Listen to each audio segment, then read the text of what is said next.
গত 3 দিন আগে টঙ্গীর মাঠে সাদিয়ানি বাহিনী আলেমদের উপর আক্রমণ করেছে।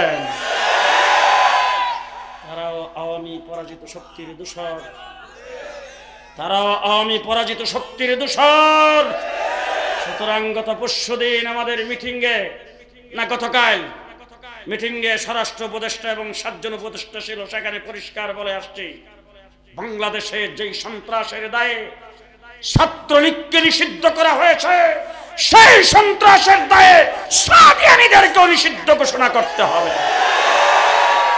2 নম্বর কথা বলতে চাই, এত গুন্ডার, এত সন্ত্রাসী বাহিনীদের তাবলীগ করে মসজিদে চলতে পারে না। সুতরাং কাকলাইল মসজিদে আবার ঢুকতে আইবা, টঙ্গীর মাঠে আবার ইস্তেমা করতে আইবা কোন মুখে? যেই সন্ত্রাসী কায়দায় তোমরা টঙ্গীর মাঠে আক্রমণ করে রক্ত জড়াইছ, সেই মাঠে তোমাদের ইস্তেমা হবে না।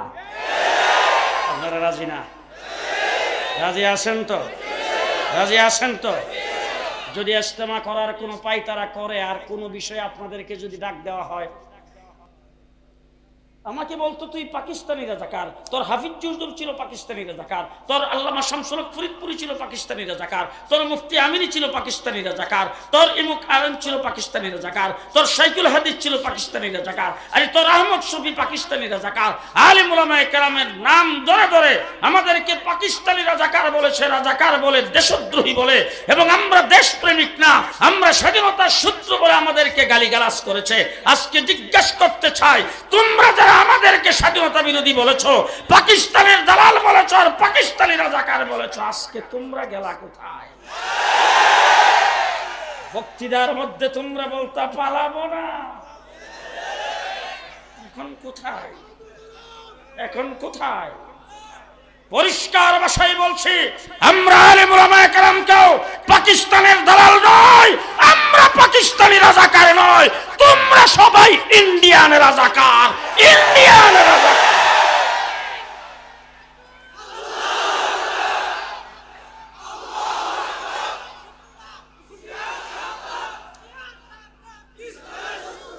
এই দেশ যখন ইংরেজ ক্ষমতা পাকাপুক্ত করেছে, দেশে বড় বড় লিডারদের অভাব ছিল না। যুবক ভাইদেরকে বলবো, ইতিহাস সত্য, ইতিহাস আপনাদেরকে জানতে হবে। জেলের ভিতরে ছিলাম 2 বছর, জেলখানার ভিতরে লাইব্রেরি আছে, সেখান থেকে বই পুস্তক কিনে পড়তাম। আল্লাহ, সব লেখা হইল তাদের। কাশিমপুর কারাগারে যায় প্রথম তালাশ করলাম, 2001 সালে জেলে ছিলাম, বরিশাল কারাগারে নিয়ে গেছিল আমাকে শাইখুল হাদিস আল্লামা আজিজুল হক সাহেব রাহমাতুল্লাহ আলাইহির সাথে। সেখানে যাওয়ার পরে তফসির মারিফুল কোরআন সহ বিভিন্ন তফসির পাইছি, সেখানে বসে বসে মোতালা করেছি। কাশিমপুর কারাগারে যায়, সেরা এই কেরানীগঞ্জ কারাগারে যায় বললাম যে এরকম কোন ইসলামিক বই বা ইসলামের ইতিহাস, তারপরে সেখানে তফসির ছিল, সেই তফসির আপনাদের এখানে নাই? বলে নাই। নাই কেউ একজন চলে গেছেন, পরের দিন আরেকজন আসার পরে বললাম যে এখানে বই পুস্তক যদি একটু লাইব্রেরিতে নিয়ে যাইতেন, অথবা লাইব্রেরির ক্যাটালগটা যদি একটু দিতেন। সে দরজার কাছে এসে আমার কানে কানে কে, হুজুর কোরআন শরীফের কোনো তফসির নাই, সবগুলি এখান থেকে বের করে ফেলছে। তুমি জিজ্ঞেস করলাম কি কারণ? বলে কোরআনের তফসির করে জঙ্গি হয়। নাউজুবিল্লাহ, যারা কইছেন আর হে দলে কোরআন শরীফের তফসির করে জঙ্গি হয়, কথা বুঝেন না? ভুল আর মিথ্যা ইতিহাস আমাদেরকে পড়ানো হচ্ছে। ইতিহাস ভালো করে জেনে রাখেন, এদেশে বড় বড় রাজনৈতিক দল ছিল, ভারতবর্ষ যেমন বড়, রাজনৈতিক দলও তেমন বড়। দলের সভাপতি ছিলেন, সেক্রেটারি ছিলেন, বড় বড় লিডার ছিলেন। কোন লিডার, কোন সভাপতি, কোন সেক্রেটারি ইংরেজের বিরুদ্ধে বুকটান করে দাঁড়াইবার সাহস পাই নাই। সাহস করলে একজন মৌলবী করেছেন, তার নাম আব্দুল আজিজ মুহাদ্দিস দেহলভী রাহমাতুল্লাহ। দিল্লির জামি মসজিদের মেম্বার থেকে তিনি হুঙ্কার দিয়েছেন, ও ভারতবর্ষের মুসলমানেরা, তোমরা শত্রু কবলিত দেশে পরিণত হয়ে গেছো, তোমাদেরকে দেশ আজাদ করার জন্য, মুক্ত করার জন্য মুক্তিযুদ্ধ করা ফরজ। এরপরে আমরা 250 বছর লড়াই করেছি। আজকে তোমরা আমাদেরকে স্বাধীনতার সবক শিখাও, আর আমাদেরকে দেখলে স্বাধীনতা বিরোধী মনে করো। পরিষ্কার ভাষায় বলে দিলাম, স্বাধীনতার ইতিহাস যদি রচনা করতে চাও, আমার কাসেম নানতুবিকে বাদ দিয়া স্বাধীনতার ইতিহাস রচনা হবে না। আমার মাহমুদুল হাসান দেওবন্দীকে বাদ দিয়া স্বাধীনতার ইতিহাস রচনা হবে না।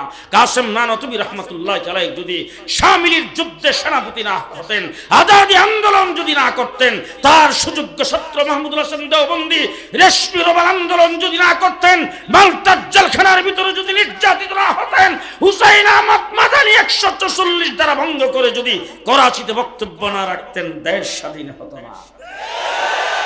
যদি হুসাইন আহমদ মাদানীকে বাদ দিয়া স্বাধীনতার ইতিহাস রচনা হবে না। আমার বাংলাদেশের স্বাধীনতার ইতিহাস রচনা করবা, হাফিজি হুজুরকে বাদ দিয়ে স্বাধীনতার ইতিহাস রচনা হবে না। আমার শামসুল হক ফরিদপুরীকে বাদ দিয়ে স্বাধীনতার ইতিহাস রচনা হবে না। আমার শাইখুল হাদিসকে বাদ দিয়ে স্বাধীনতার ইতিহাস রচনা হবে না। স্বাধীনতার মূলে আমরা দেশপ্রেমিক। আমরা আজকে যারা আমাদেরকে দেখলে মনে করো দেশের জন্য আমরা কিছু করি নাই, তোমাদের কাউকে বর্ডারের কাছে পাওয়া গেল, তার ব্যাগের ভিতরে পাওয়া গেছে 70 লাখ। তোমরা দেশকে ভালোবাসছো দেশের সম্পদকে লুণ্ঠন করার জন্য। তোমরা দেশের ভালোবাসার স্লোগান দিয়েছ দেশে বড় বড় পদ পদবি পাওয়ার জন্য, মন্ত্রী হওয়ার জন্য, এমপি হওয়ার জন্য, দেশের সম্পদ লুণ্ঠন করে বেগম পাড়াই নিয়ে বাড়ি করার জন্য।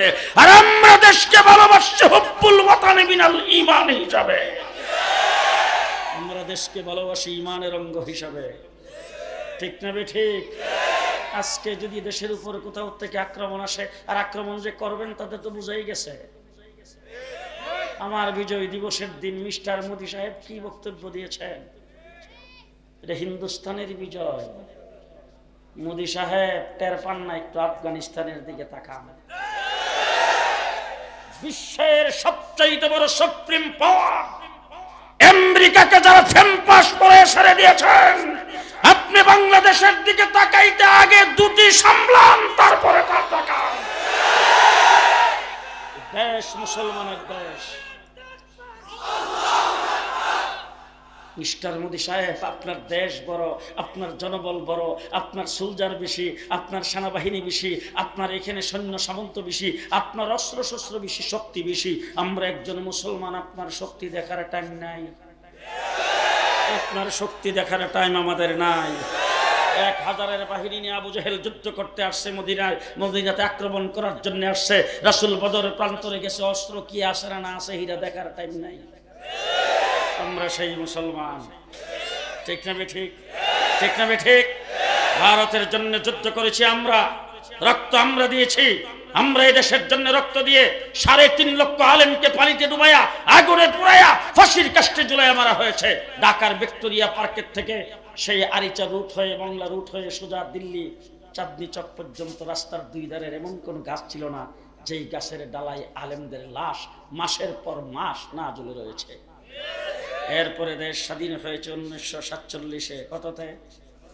ওয়াজ আমার শেষ, বাকি ওয়াজটা আপনারা করবেন, কারণ আমি জেলখানার থেকে নিয়ত করে আইছি সব ওয়াজ আমি আর করবো না। আবার যদি ধরা খাই, আমি একা যেন না খাওয়া লাগে আপনাদের শুনতে।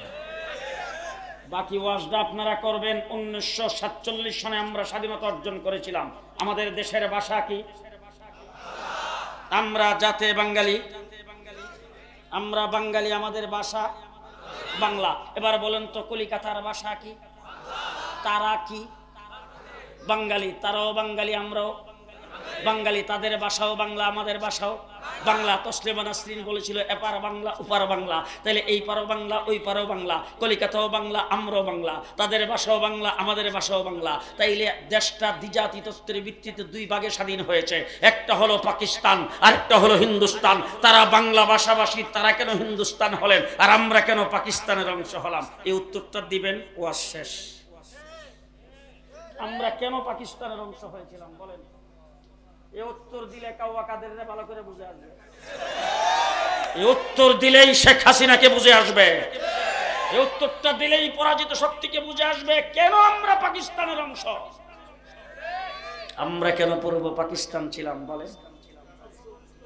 জি, আমরা মুসলিম অধ্যুষিত এলাকা হিসাবে মেজরিটি মুসলমানের কারণে আমরা ছিলাম পাকিস্তান। ঠিক কিনা বলেন? ঠিক কিনা বলেন? আমরা মেজরিটি মুসলমান হিসেবে যখন পাকিস্তান হয়েছি, পশ্চিম পাকিস্তানিরা যখন আমাদের অধিকারের উপর হস্তক্ষেপ করেছে, আমাদেরকে অধিকার দেয় নাই, আমাদের দেশের সম্পদ যখন তারা লুণ্ঠন করেছে, আমাদের উপর যখন জুলুম অত্যাচার করেছে, 7.5 কোটি বাঙালি অস্ত্র ধারণ করে পাকিস্তানিদের বিরুদ্ধে লড়াই করে 9 মাসে আমরা স্বাধীনতা অর্জন করেছি। স্বাধীনতা যুদ্ধ একক কোন দলের ক্রেডিট নয়, একজন ব্যক্তিরও ক্রেডিট নয়, ঠিক কিনা বলেন? 7.5 কোটি বাঙালি যুদ্ধ করেছি কয়দিন? 9 মাস যুদ্ধ করে স্বাধীন, ঠিক কিনা বলেন? এবার জিজ্ঞেস করতে চাই, একটু কাশ্মীরের দিকে তাকান তো, কয় বছর যাবত যুদ্ধ করে? 72 বছর যাবত স্বাধীনতা লড়াই করতেছে। হয়েছে তো স্বাধীন? স্বাধীন হয়েছে তো? তাকান আমাদের পূর্ব দিকে আসাম 40 বছর স্বাধীনতা যুদ্ধ করে, হয়েছে তো স্বাধীন?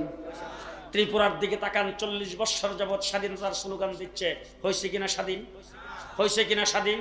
তাহলে আজকে বাংলাদেশকে যারা স্বাধীনতার পক্ষ শক্তি বলে দাবি করো, তাদের চোখে আঙ্গুল দিয়ে বলতে চাই, আমরাও যদি হিন্দুস্তানের অংশ হতাম 70 বছর স্বাধীনতা অর্জন করতে পারতাম না।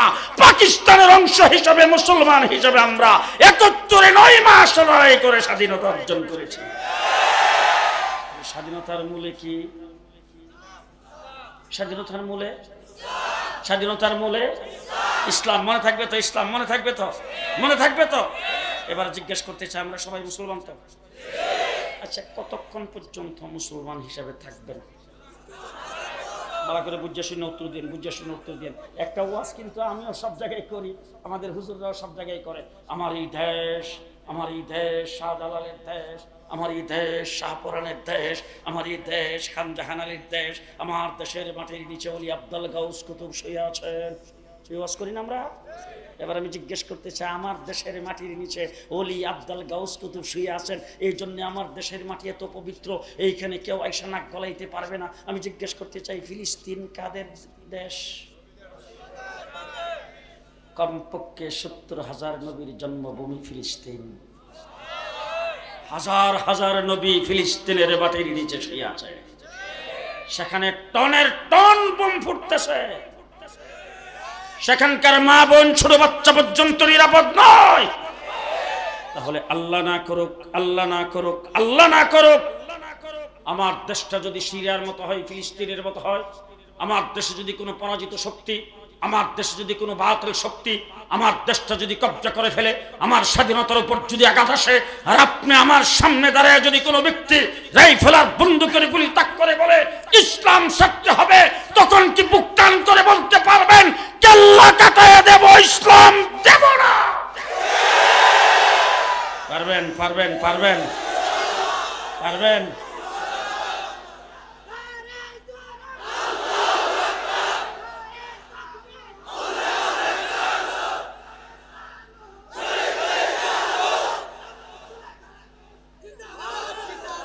পরিষ্কার ভাষায় বলছি, কাল্লা কাটায় দেব, ঈমান দেব না। জীবন দিয়ে দেব, ঈমান দেব না। যদি এইভাবে মজবুত হয়ে থাকতে পারেন, তাইলে আমরা মুসলমান হিসাবে বেঁচে থাকতে পারবো। নতবা পরাজিত শক্তি যায় বইসে কো। পাকিস্তানি রাজাকারা যাদেরকে বলতা, তাদের দ্বারা বাংলাদেশ হুমকির সম্মুখীন নয়, তোমাদের দ্বারা বাংলাদেশ হুমকির সম্মুখীন। 4 মাসের ভিতরে পদে পদে পদে পদে তোমরা বাংলাদেশে হুমকি দিয়ে আসছো। তোমরা অকারেন্স ঘটাইতে চাইছিলা, সংখ্যালঘুদের উপর নির্যাতন হইতেছে। আমাদের কওমি মাদ্রাসার ছাত্ররা সবাই মিল্লা সংখ্যালঘুদের বাড়িঘর পর্যন্ত আমরা পাহারা দিয়েছি। এই দেশে সংখ্যালঘু নিরাপদে আসে না নাই? আমার একজন আইনজীবীকে চট্টগ্রামে আদালত পাড়ায় জবাই করে হত্যা করার পরে আমরা যদি সহিংস হতাম, আমরা যদি সাম্প্রদায়িক সম্প্রীতি আমাদের ভিতরে না থাকতো, 1 ঘন্টার ভিতরে সমস্ত সংখ্যালঘু বাংলাদেশ থেকে বিদায় হয়ে যেত। কিন্তু সাম্প্রদায়িক সম্প্রীতির ইতিহাস আমাদের আছে না নাই? আমরা সাম্প্রদায়িক সম্প্রীতি বজায় রেখেছি। সুতরাং যারা অন্যায় করে নাই আমার দেশের নাগরিক ভাই, নাগরিক ভাইরা আমাদের দেশে আমাদের মতো নাগরিক সুযোগ সুবিধা পাবে, 100 বার পাবে, তারা সুযোগ সুবিধা নিয়ে থাকবে। নাগরিক ভাই হিসাবে তাদের সঙ্গে আমরা ব্যবহার করব। তবে সেইটাও বলে দিতে চাই, যদি কেউ ইসকনের ফাঁদে পা দেয়, যদি কেউ মোদির প্ররোচনায় আমার বাংলাদেশে কিছু করতে চায়, পরাজিতীয় শক্তির প্ররোচনায় যদি বাংলাদেশে তাদের ফাঁদে পা দিয়ে যদি আমার বাংলাদেশে কোনো অন্যায় করে, কাউকে ছেড়ে দেওয়া হবে না। ঠিক না ঠিক? সুতরাং আমার ভাইরা, দেশটা হলো মুসলমানের দেশ। জি, মুসলমানের দেশ হিসাবে আমরা ইমানদার যখন আমার বিশ্বাস থাকবে কার উপর? আসতে বলবেন না। আমার আস্থা থাকবে কার উপর? আমার ভরসা থাকবে কার উপর? আমার তাওয়াক্কুল থাকবে কার উপর? এতক্ষণ যে মুফতি মিজান সাহেব আপনাদের সামনে কথা বলছেন, উনি ওনার শক্তি দিয়ে বলছেন না আল্লাহর শক্তিতে? ওনার কথা বলার ক্ষমতা কে দিয়েছেন? উনি যে বাংলাদেশের একজন বরেণ্য আলেম, সেই এলেম ওনাকে কে দিয়েছেন? এই যোগ্যতা ওনাকে কে দিয়েছেন? তাইলে আমি যে আপনাদের সামনে কথা বলতেছি, একটা শব্দের পর আরেকটা শব্দ আমার মুখ থেকে বের হচ্ছে, সেটা বের করছেন কে? আমাকে দ্বারা কথা বলার শক্তি দিয়েছেন কে? আপনারা যারা শুনতেছেন, আপনাদের শ্রবণ শক্তি কে দিয়েছেন? আপনাদের ব্রেনের মধ্যে সেই কথাগুলিকে ক্যাশ করার সেই শক্তি কে দিয়েছেন? সুতরাং সবসময় ভরসা করবেন কার উপর? আপনারা এই জায়গায় বসে বসে ওয়াজ শুনতেছেন, এখান থেকে উঠতে যাওয়ার শক্তি আপনার আছে না আল্লাহ দিলে? আল্লাহ যদি আপনাকে এখান থেকে উঠায় নেয় তাইলে যাবেন, নতুবা ওঠার শক্তি নাই। তাইলে 24 ঘন্টা হার হালাতে মুমিনের ভরসা থাকবে কার উপর? আরো জোরে। আমি 2 মাস জেলখানার ভিতরে থাইকা যখন আসলাম, তখন আমি খুব অসুস্থ ছিলাম। আপনারা হয়তো দেখেছেন, হুইল চেয়ার আমি কোর্টে হাজিরে দিতাম। তো এরপরে এসে আমি যেদিন সারা পাইছি, ওই দিনে এসে আমি হাসপাতালে ভর্তি হয়েছি। আমার ছেলে আমার জামাইয়ের সঙ্গে, তখনকার যিনি স্বরাষ্ট্রমন্ত্রী ছিল, বারবার খালি হুঙ্কার দিতেছে, হ্যাঁ আজকে 3 দিন 4 দিন হয়ে গেছে জেল থেকে বের হয়েছে, আমার সঙ্গে এখনো দেখা করলো না। আমার জামাই আমার ছেলেরা আমাকে নিয়ে গেছেন অ্যাম্বুলেন্সে সচিবালয়ে। নেওয়ার পরে ওনার অফিসের একদম ভিতরের রুমে নিয়ে আমাকে বসাইছেন। এরপরে NSI, SB, DGFI সহ আরও যত গোয়েন্দা আছে সকলের প্রধান, তারপরে আর্মি, বিডিআর, তাদের সমস্ত প্রধানদেরকে নিয়ে আমার গোল করে আমার মধ্যখানে বসায় তারপরে বসছেন। বৈশা মন্ত্রী সাহেব যে ওয়াজটা আমারে করছেন, এটা শোনার মতো। প্রথম শব্দটা বলছেন, আমাদের মাননীয় প্রধানমন্ত্রীর মতো এরকম ধার্মিক মহিলা পাইবেন খুব।